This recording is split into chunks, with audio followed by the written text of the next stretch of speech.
지난 시간에 루스드라 이야기 가운데 첫 번째 말씀을 드렸고 오늘은 두 번째 말씀을 드리려고 합니다.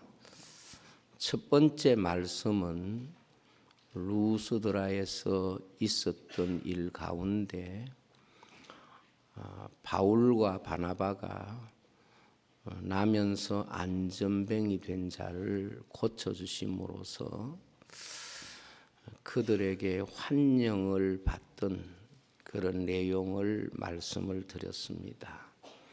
나면서 안전뱅이 된 자를 고쳐주었더니 하늘의 제우스 신이 사람의 모습으로 그들 가운데 왔다고 해서 제우스 신전의 제사장이 소를 가지고 와서 바울과 바나바에게 제사를 드리려고 했었습니다. 그러나 바울과 바나바를 핍박하고 쫓아내었던 유대인들이 안디옥과 이고니온에서 와서 루스드라 사람을 선동하게 됩니다. 그래서 갑자기 바울과 바나바를 신으로 생각했던, 제우스로 생각했던 이 루스드라 사람들이 바울을 돌로 쳐서 죽었다고 생각을 하고 도시 바깥에 쓰레기처럼 갖다 버렸다 그랬습니다. 그러나 바울은 그 버려진 곳에서 다시 깨어나서 그 핍박했던 바로 그 도시로 돌아가서 복음을 전했고, 그리고 핍박받던 그곳에서 주님의 교회들이 세워지는 그런 말씀을 우리가 함께 생각을 합니다.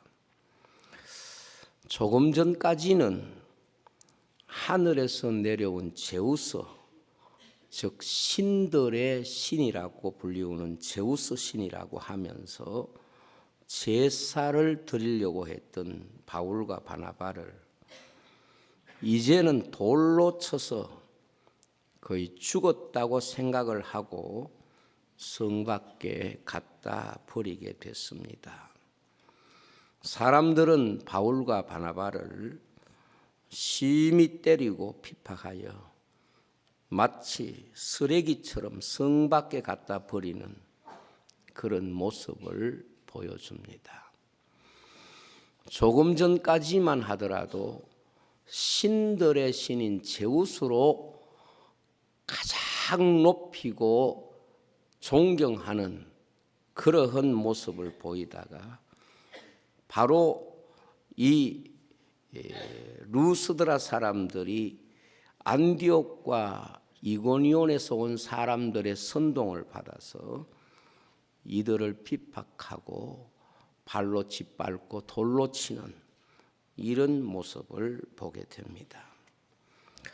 우리는 여기에서 굉장히 중요한 그런 종교적 충돌을 보게 되는데, 어떤 면에서는 기독교와 이 세상 종교가 충돌하지 않고 함께 공존하는 것 같은데, 어떤 경우에는 결코 수용하지 못하고 핍박하고 죽이려고 하는 이런 상황으로 전개가 바꾸어지는 것을 보게 됩니다. 우리 믿는 사람들이 세상과 좋은 관계를 가지고 있는 경우가 많습니다. 그때가 언제냐 하면 내가 예수 믿고 그리고 예수 믿는 사람 때문에 병도 낫고 예수 믿는 사람 때문에 많은 사람에게 추앙도 받고 내가 예수 믿는 일 때문에 우리의 삶에 어떤 큰 유익이 온다는 생각이 있을 때에 믿지 않는 사람들과의 갈등이 별로 드러나지 않습니다.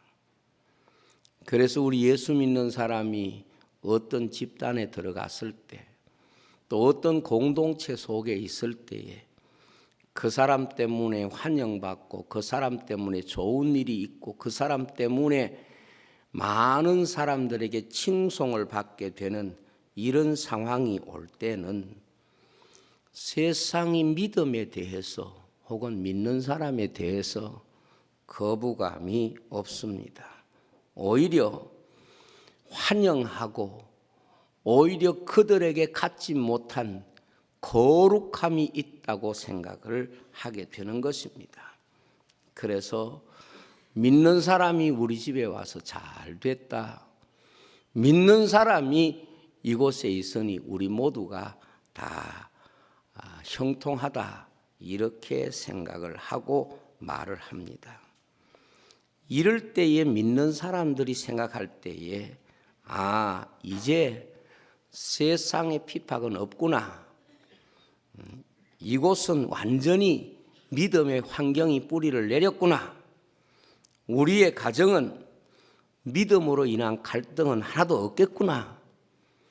이렇게 쉽게 생각할 수가 있습니다. 그러나 이 루스드라 사람들은 안디옥과 이고니온에서 온 사람들의 충동을 받을 때에 한순간에 그들을 칭송하는 사람들이 핍박자로 바꾸어지게 되고 한순간에 그들을 위하여 준비된 모든 것들은 다 사라지고 그들에게 가혹한 핍박의 모습으로 핍박자로 그렇게 역할을 바꾸게 되는 것을 보게 됩니다.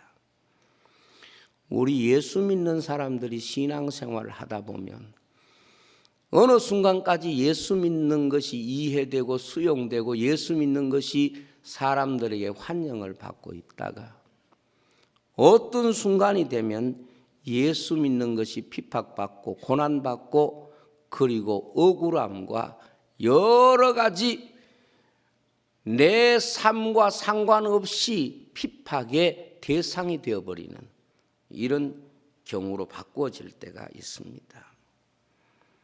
주님은 이렇게 말씀했습니다. 세상이 너희를 핍박할 때에 이상하게 생각하지 말라.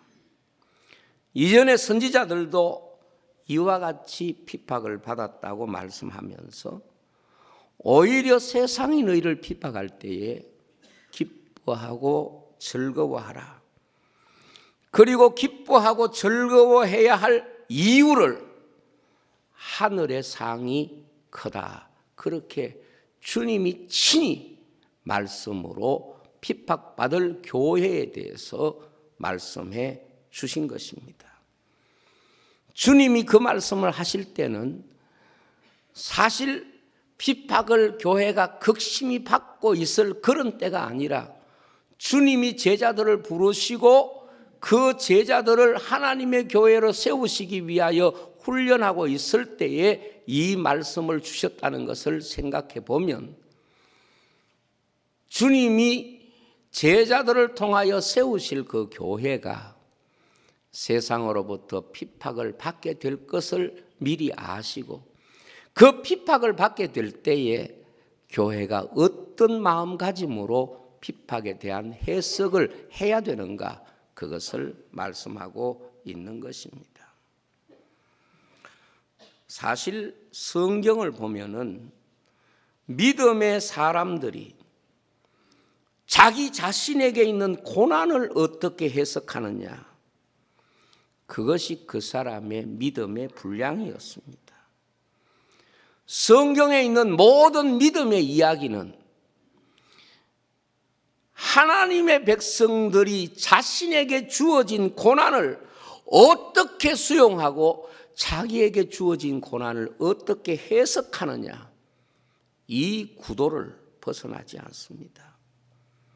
때문에 성경에서 성도의 믿음을 알아보는 주제가 항상 뭔가 하면 성공과 평안이 아니고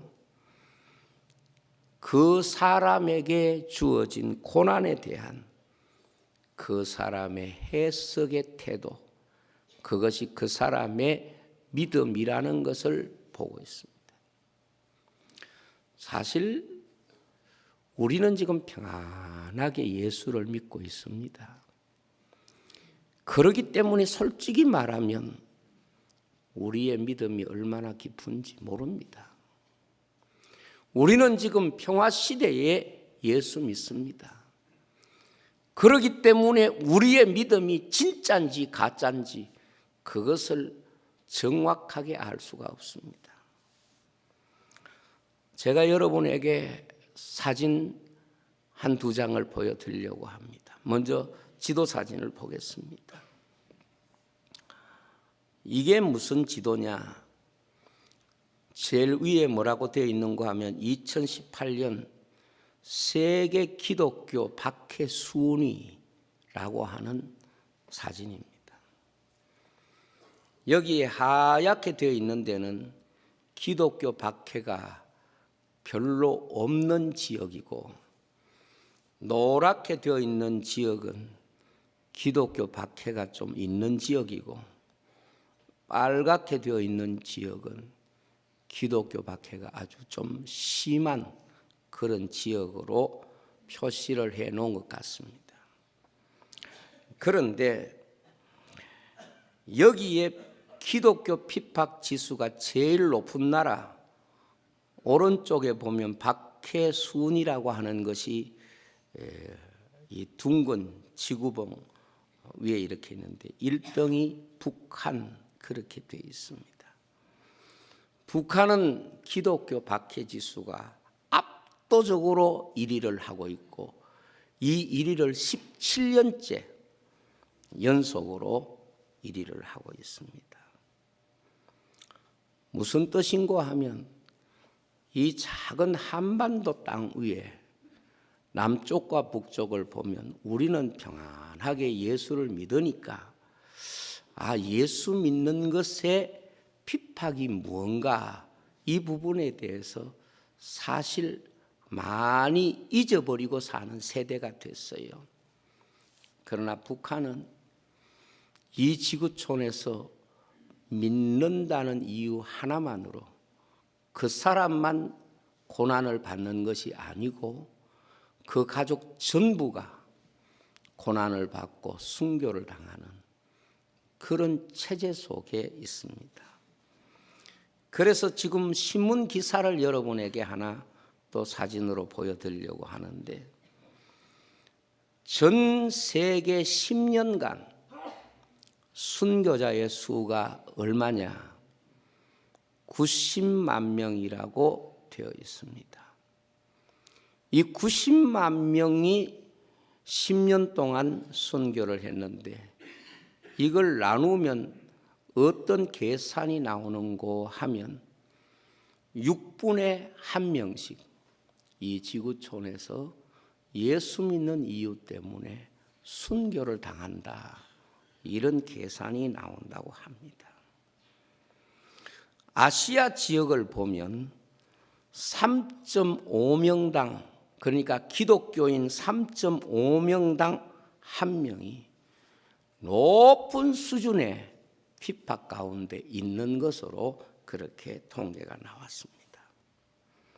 여러분, 우리가 성경을 보면은 예수를 믿는다는 것 자체가 고난과 핍박 앞에서 믿음을 지키는 것을 의미하는 것이지, 그저 평안하게 우리가 예수 믿는다 하는 것과는 성경이 말씀하고 있는 믿음의 성격은 다른 것입니다.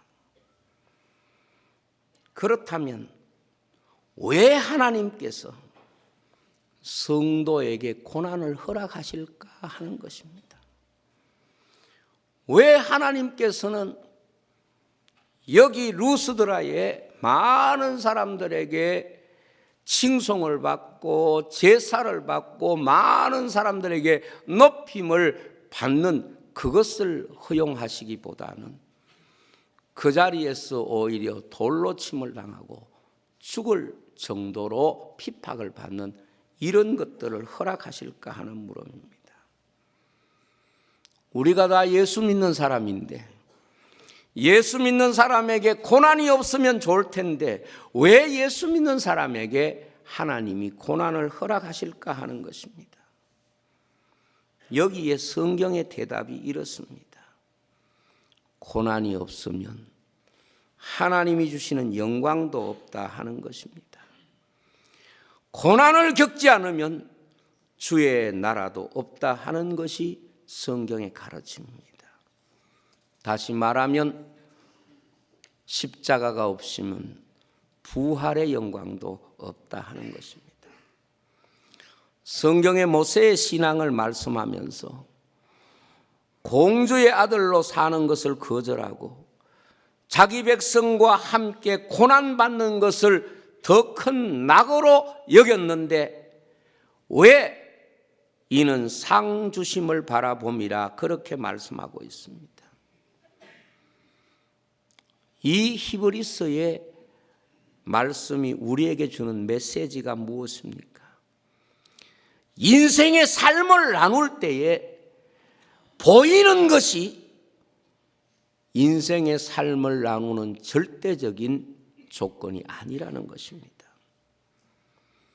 지금까지의 말씀을 다시 한번 정리한다면 신앙생활은 항상 두 가지 주제가 사람들의 신앙생활의 경계가 된다는 것입니다. 아직 믿음 밖에 있는 사람들에게 혹은 믿음이 약한 사람들에게 하나님은 믿음의 세계로 그들을 이끌기 위해서 보이는 상황을 사용하지만 이미 믿음의 자리에 들어온 자들에게는 보이지 않는 것으로 그 믿음이 해석되기를 원하고 계시다. 이것이 성경의 가르침입니다. 그래서 루스드라에서 돌에 맞아 죽음의 위기를 겪은 바울은 하룻밤 동안에 치료하고 회복되어서 그 다음 날 핍박당한 그 도시로 다시 돌아가 복음을 전하고 교회를 세우고 그리고 그들에게 그리스도의 거룩한 제자로 양육하는 이런 모습을 우리에게 보여줍니다. 이 기록이 우리에게 주는 메시지가 뭘까요? 진정 사명이라는 것은, 진정 믿음이라는 것은 고난 앞에 굴복하지 않는 모습, 고난 앞에 결코 굴복하지 않는 것이 사명이고 믿음이라는 것을 보여주는 것입니다. 바울의 이 모습을 보면 한 가지 분명한 선이 있습니다. 그것이 뭔고 하면 우리가 자신의 삶을 통하여 사명을 설명하고 믿음을 설명하려고 하면 자신을 위해서 살 수 없다는 것입니다. 자신을 위한 삶의 방향성을 가지고는 절대로 하나님을 향한 방향성을 가질 수가 없다. 그걸 보여줍니다. 때문에 믿음의 사람들이 하나님을 위하여 산다는 것을 다른 말로 표현하면 자신을 위하여 살지 않는다. 그런 뜻입니다. 하나님 보시기에 정말 소중한 삶의 모습이 무엇인고 하면, 믿음의 삶이 무엇인고 하면, 사명을 쫓아 산다는 게 뭔가 하면 나를 위하여 살지 않는다는 겁니다. 왜냐하면 나를 위하여 사는 삶에는 십자가가 없기 때문에 그렇습니다. 십자가를 지고 간다는 것은 나를 위한 삶을 부인하는 것을 말합니다. 그 삶에 하나님이 주시는 은혜가 있는 것입니다. 어떤 사람은 참 잘 믿는데 어려서부터 계명을 지켰는데 내게 무엇이 또 부족합니까? 이렇게 말할 정도로 자기 삶이 도덕적이고 다른 사람에게 해를 준 적이 없는데 주님 앞에서는 그 삶이 버려진 삶이 될 수 있는 이유가 자기를 위한 삶의 방향성을 가진 사람은 예수님을 못 따라간다. 그걸 성경의 부자 청년이 보여준 것입니다. 아무리 성경을 많이 알고 아무리 어려서부터 계명을 지켰다고 하더라도 자기를 향한 삶의 방향성을 가진 사람은 예수님을 따라갈 수가 없다는 것이 주님이 실제로 그 한 사람을 통하여 우리에게 보여주는 것입니다. 사단이 사람을 미혹하는 내용이 무엇입니까? 사단이 사람을 미혹하는 가장 중요한 주제는 너만을 위하여 살라 그것입니다. 너를 위해서 살라 그것이 사단이 처음 아담도 미혹했고 두 번째 아담이신 예수님에게도 그렇게 미혹했습니다. 사람이 자신을 위하여 살 수 있지만 자신이 자기 삶의 목적이 되면 그 사람은 주님을 따라가는 일은 포기한 것입니다. 그래서 베드로가 예수님을 향하여 왜 십자가를 지십니까? 이렇게 십자가를 지지 마시도록 간청할 때에 주님이 베드로를 향하여 뭐라고 말씀했습니까? 사탄아 물러가라. 왜 나를 넘어지게 하려고 하느냐? 네가 지금 하는 그 말은 하나님이 주시는 말씀이 아니라 사람의 생각에서 나온 것이다. 그렇게 책망했습니다. 사람을 미혹하는 내용이 다르지 않습니다. 자기만을 위한 삶의 방향성은 이미 그 삶의 방향에는 주님이 안 계십니다. 그래서 성경에 나오는 모든 사람은 이렇게 나눌 수가 있습니다. 성경의 사람을 둘로 나누면 양과 염소를 나눈다고 예수님이 말씀하신 것처럼 둘로 나눌 수 있는데 그 둘을 나눌 수 있는 중요한 조건이 뭔가 하면 자기만을 위하여 사는 인생과 자기만을 위하여 살지 않은 인생, 그렇게 염소와 양으로 나눌 수 있다. 이게 주님이 사람을 나누고 이 지구상에 과거와 현재와 미래에 살아갈 모든 사람을 나누실 때의 나눔의 기준이었습니다. 성도가 자신만을 위하여 사는 삶에 소망이 없다는 것을 깨닫는 것이 비로소 영적인 비밀을 발견하는 시간입니다. 부자와 나사로 이야기 중에 부자가 자기만을 위하여 사는 것이 이게 심판이라는 걸 깨닫지 못한 것이 바로 영적인 세계가 감춰져 있다는 뜻입니다. 예수님의 성육신이 무엇입니까? 자기를 위한 목적은 전혀 없습니다. 오직 인생들을 구원하시는, 모든 것을 다 주시는, 온전히 주시는 희생제물로 자신을 바치신 것입니다. 신앙생활이 무엇이냐? 이렇게 우리가 질문을 받는다면 오늘 말씀을 근거로 이렇게 대답할 수 있어야 됩니다. 나만을 위한 삶을 내려놓는 것입니다. 주님은 이렇게 말씀했습니다. 자기를 낮추는 자가 자기를 높이는 자이고 죽는 자가 사는 자이고 한 알의 밀이 썩지 않으면 한 알 그대로 있고 썩으면 많은 열매를 맺는다고 말씀했습니다. 이런 말씀들을 정리하면 자기만을 위한 삶에는 자기를 위한 삶이 되지 못한다는 걸 주님이 가르쳐 주신 줄로 믿습니다. 적어도 주님은 이 문제에만은 철저하신 분이십니다. 적어도 주님은 이 문제에 대해서는 아주 단호하신 분이십니다. 사람이 한평생 자기만을 위하여 살았는데 주님 앞에 갔을 때 너 잘 살았구나, 너 수고했구나, 그렇게 칭찬하시는 분은 결코 아니시라는 겁니다. 사람이 주님의 인정을 받기 원한다면 자기를 위한 삶을 극복해내어야 되는 것입니다. 성경에 보면 모든 믿음의 사람들의 처절한 영적인 전투가 뭔가 하면 자기만을 위한 삶과를 처절하게 싸우는 경험을 우리에게 보여줍니다. 그리고 자기만을 위한 삶을 내려놓는 그 자리에서 인생은 다 하나님을 만나는 것입니다. 자기만을 위한 삶을 내려놓는 그곳에서 인생은 야곱이 이스라엘로 바꿔지는 것이고, 모리아산에서 하나님께서 이제야 네가 나를 사랑한다, 이 하나님의 음성을 들을 수가 있는 것입니다.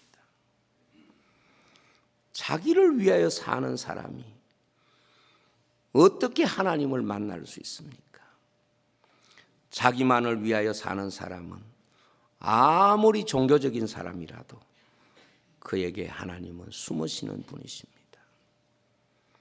그래서 성경에 보면 믿음의 사람들은 적어도 하나님을 믿는 일에는 자기 생각을 덧붙이지 않았습니다.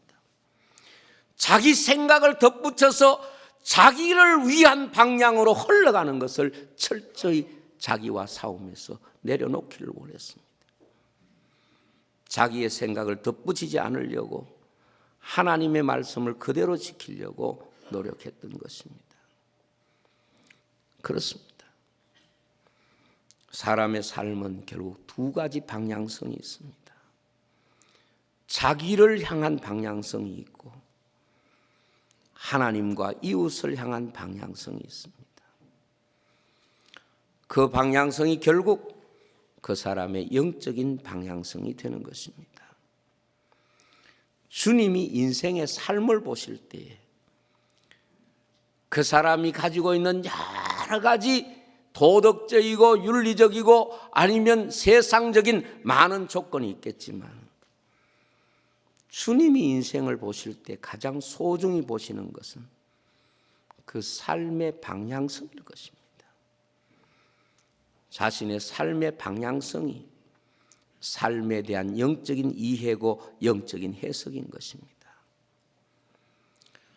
저와 여러분들이 함께 간다는 것은 삶의 많은 부분을 공유해서가 아니라 삶의 방향성이 하나님을 향하고 이웃을 향한 삶이라면 그 삶은 어떻게 살아도 하나님 앞에 하나님의 나라를 바라보는 그런 방향성이고, 자기만을 위한 삶을 산다면 그가 어떤 신분을 가졌던 그 삶의 방향성에는 하나님이 없는 것입니다.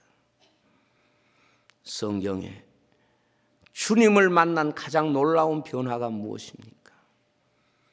이 방향성이 바꾸어지는 것입니다. 이 방향성이 변한 것입니다. 우리는 이 세상을 사는 동안에 언제나 방향성을 점검해야 됩니다. 하나님께서 왜 인생에게 고난을 허락하실까요? 그것은 고난은 인생의 영적인 방향성을 바로잡는 중요한 영적인 키가 되기 때문에 그렇습니다. 인간의 모든 죄악은 자기만을 위한 방향성이고, 인간에게 위대한 삶은 하나님과 타인을 향한 삶의 방향성이 있는 것입니다. 바울이 왜 위대합니까? 그가 환영받던 곳, 마치 하나님의 자리에 자기가 앉아가지고 영광을 받는 그곳에 교회가 세워집니까? 아닙니다. 그가 쫓겨났던 곳, 핍박받았던 곳, 그리고 그 스스로가 죽을 정도로 맞고 고난받았던 그곳에 주님의 교회가 세워지고 믿는 자들이 일어나고 하나님의 놀라운 복음의 이야기들이 일어났던 것을 오늘 우리는 말씀을 통해서 볼 수 있습니다. 서구 교회가 평안해지면서 교회의 모습을 거의 잃어버렸습니다. 한국 교회도 어찌 보면은 우리가 평안한 가운데 있으면서 이 영적인 방향성이 자기만을 위한 신앙생활로 바꾸어져서 우리가 하나님의 거룩한 뜻과 교회를 지키는 일에 실패할 수도 있습니다. 우리가 주님을 따라간다는 것은 십자가를 지고 주님을 따라가는 것입니다. 십자가를 지고 주님을 따라가는 것이고 십자가가 없다는 것은 주님을 안 따라간다는 뜻입니다. 제가 얼마 전에 어떤 이야기를 읽으니까 이런 이야기가 있었어요. 어떤 사람이 꿈에 십자가를 지고 주님을 따라가는데 너무 무거운 거예요. 그래서 예수님께 이렇게 부탁을 했대요. 예수님, 십자가 이거 너무 크기도 하고 너무 무겁기도 하니까 좀 자르면 안 되겠습니까? 그러니까 네 알아서 해. 그래서 십자가 중에 제일 밑에 긴 쪽으로 잘라냈어요. 조금 가다가 보니까 또 무거운 거예요. 그래서 이 무거운 거 좀 잘라내면 안 되겠습니까? 꼭 커야 됩니까? 그래서 양편의 날개를 또 잘라냈습니다. 그리고 또 조금 가다가 또 균형이 안 맞으니까 불편하니까 위쪽도 잘라내고 조그맣게 만들어서 목걸이로 십자가를 걸어서 그렇게 갔습니다. 그런데 마지막에 가니까 강이 하나 있는 거예요. 이 강이 무엇입니까? 그랬더니 이게 네가 건너야 할 요단강이다. 그 다리는 어디 있습니까? 다른 사람 한번 보라. 그 요단강이 길지 않는데 다 자기가 지고 온 그 십자가를 그 강에 착 놓으니까 정확하게 거리가 맞더라는 거예요. 근데 이 사람은 다리 잘라 묶고 양옆에 잘라가지고 아무 소용없는, 그래서 그 앞에서 울다가 잠이 깼다는 거예요. 그러면서 이분이 깨달은 것은 십자가는 내가 아무리 힘들고 어려워도 그것을 원망해서는 안 되고 나를 구원하는 메시지가 있는 거구나. 이걸 깨달았다는 거예요. 여러분, 우리가 예수 믿고 산다는 게 그렇게 만만한 게 아닙니다. 우리는 평화 시대에 살기 때문에 어찌 보면은 예수 믿는 것이 이게 진짜가 아닐 수도 있습니다. 핍박받는 동네에 핍박받는 사람들에게 있어서 예수 믿는 사람들은 그 믿음이 바로 고난받는 그것이 바로 그들에게 신앙 고백을 요구하고 그 고난 앞에 자기의 신앙을 고백하는 것입니다. 우리는 이 두아디라 이야기를 통해서 다 어떤 하나님을 믿으려고 하는가 하면 무언가 사람들에게 존경받고 경배받고 마치 하나님이 받으셔야 할 영광을 받는 이런 교회상을 우리가 늘 꿈꾸고 있습니다. 그러나 진정 우리가 우리의 믿음을 보여주어야 할 그 현장은 바로 우리에게 주신 그 십자가 속에 우리의 믿음이 담겨져 있어야 하고 해석되어져야 된다. 그렇게 믿습니다. 저는 우리 교회가 어떤 상황에 있든지 우리는 더욱더 주님의 고난을 증거하고 그 고난에 동참하는 성도가 되어야 된다고 믿는데, 그것이 뭔가 하면 자기를 위한, 자기만을 위한 삶을 우리가 바꾸지 않는 이상은 우리에게는 내가 져야 되는 십자가, 내 몫에 태인 십자가는 없다, 그렇게 볼 수 있습니다. 우리가 이 세상을 다 살고 우리 자신이 주님 앞에 서야 되는 강가에 이를 때에 우리를 그 강을 건너서 주님 앞에 서게 하는 것은 바로 십자가일 것입니다. 기도하겠습니다.